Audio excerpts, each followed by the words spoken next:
Hunter, that stretch at the start of the second half, you had the first 10 points for your team. I guess at the start of the second half there, I guess what was kind of your mindset? How were you able to get off to such a strong start there? I didn't know that actually, but I think my teammates just did a really good job of finding me. I was trying to roll hard, trying to seal deep, and so my teammates were just real unselfish and giving me the ball. And then also for you, Hunter, when you guys are playing the small ball lineups, how do your responsibilities kind of change? I guess how challenging was it maybe to support AJ and some of those double teams and stuff like that? I know that's a pressing question all of you wanted to ask for sure. It's good having AJ out there. I know he's been real. I know it's been real ups and downs, but he's had such a great attitude through it all. I really commend him for that. He's, it could have been easy for him to jump off ship early on, but he's stayed with it, and I really hope it comes. Obviously today, the role is starting to expand slowly since KJ's out, and I think he had ups and downs like everybody, but he went out there, played hard, and played good today. For both of you guys, you got up to the 20-4 start, and then the end of the game, I think they cut it to within 6. In between, what happened? Do you guys, the ways to close it out, is that something you guys talk about, or is it just one of those games? Obviously, I know it's a rivalry game, so they're going to play with some pride, but just in between, what happened? Really, we just got to close out games better, have more energy, really just closing out the games better than we did today, because we should have beat them by more, but we had to take that, like you said, it's going to be a proud thing when we play against K-State anyway. So, but really just taking care of the ball and just really just being coachable at the end of game situations. Just looking at Flory's first start for him, did you guys have any words of advice for him, and how would you guys think about his play overall? What I tell Flo, just do you, try to dominate. Just do what you was told to do. Do what you've been doing your whole life since you've been playing basketball. Really try to make him comfortable. He knows what to do. Coach gonna get it out of him to play hard. I know y'all see it on the sideline when Coach get mad at him. So, Coach gonna keep betting on him. We gonna be there for him. We got a lot of seniors, so we just trying to help lead him to play better when KJ's out. So, what did you guys think of his play? I think he, in the first couple of minutes, the offensive rebounds they got, I think he got 2 in the first couple of minutes that led to some points, was huge for us. I think that really sparked our 14-0 run. And then, just being solid. Obviously, he fouled a little bit, but he's going against some good players and guys who are savvy and able to draw fouls like that. So, that's something that we're working on. He's working on. He's young. He wants to block everything, and that's a great attribute for him. And, he does that at a high level. So, we definitely want that. But, he played really hard and really good. Obviously, again, it's going to be highs and lows through a basketball game. But, making his first start in the atmosphere in a game like this was huge for him. And I think he did it really well.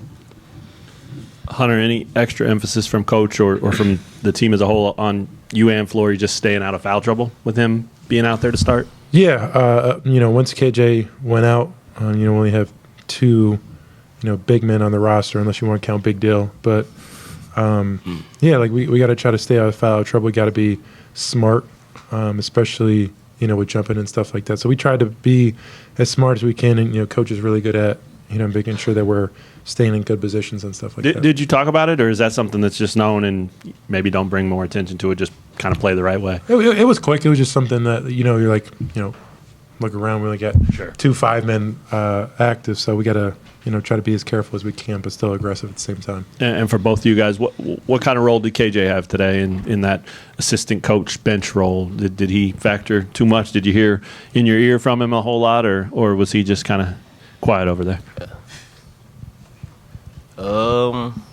KJ be having his moments. If we down, you hear KJ, but he was just trying to encourage us to keep going, because we kind of letting down at the end of the game. So he was just trying to encourage us to do better. So, Dajuan, end of the game as they were making that run coming back, you had 2 pretty big defensive plays on fast breaks for them. What did you see in those coming in? What were you looking for, and how were you able to make those plays? Just trying to get back on defense. Coach always emphasizes me to get back on defense. I was trying to make a play because we wasn't getting stops really, and they was making a little run. So I just got my hands on the ball, just used my instincts. So. And then obviously a big half from Zeke in the first half there with 14. What did you see from him? And I mean, how has he kind of blossomed here in the last few games? What he's been doing. Keep shooting the ball. He's the best, probably the best scorer besides Hunt. He's probably our best scorer on our team. He's the best shooter, so we need him doing that. We tell him to keep shooting, but Zeke, he's unselfish too, so he likes to pass the ball, but. We really want him to score, and that's what he's been doing. He's been doing great for us, so he just got to keep it up. And TCU coming up, you guys, anything about him? And I'm wondering, like, when you're looking at the standings, how do you just focus on the one and not try to get too far ahead of, hey, we need to do this, and this to get here? Yeah, because once you start looking too far ahead, that's when you can start overlooking teams, start not coming to play. So especially once you're in a 4-2 record in the league, you got to just take it one game at a time. Look down, not trying to look up. Just keep your head down, keep grinding, and eventually, if you do enough of that, then you can look up and hopefully see yourself in the race at the end of it. Fortunately for us, we got the top teams. All of them have to come here and play in this environment, so that'll be good for us. But going at TCU, another team in the Big 12 where it's going to be a tough environment for us. We're going to have to come to play. Really got to have that one game mentality where we're not trying to overlook teams. We're going to go out there and try to play 40 minutes of Kansas basketball. Hunter, what was it like going against Doug and Coleman Hawkins? It brought back high school days with Doug. Playing at rival high schools, it was fun going against him. It's my guy. And then Coleman, obviously, it's my first win against him in college. I think 1-5 or 1-6, so that's good. Juan, what did you think of Hunter's personal 10-0 run there when he was dominant? As well as at the beginning of the game, I didn't even know he scored 10 straight points. Oh, you talking about the second half? I mean, we expect that. He should be doing that. Coach told him before the game how much we expected for him to get, and he did what he's supposed to do. And, he keeps doing that. I think everybody else will just follow behind him. So. What do you think of when you go to Bramlage? Will it be another high-intensity game? And was the home court maybe some of the difference today? What do you think, Gary? It's going to be a very intense game. That's kind of like, Kansas on the road. It's going to be intense everywhere you go. Everybody wants to feel like, they're KU's biggest rival, and so they're always going to have a big atmosphere and big make it, a very large game. I don't want to say the word that everybody, teams say nowadays, but it's going to be a very big game for guys.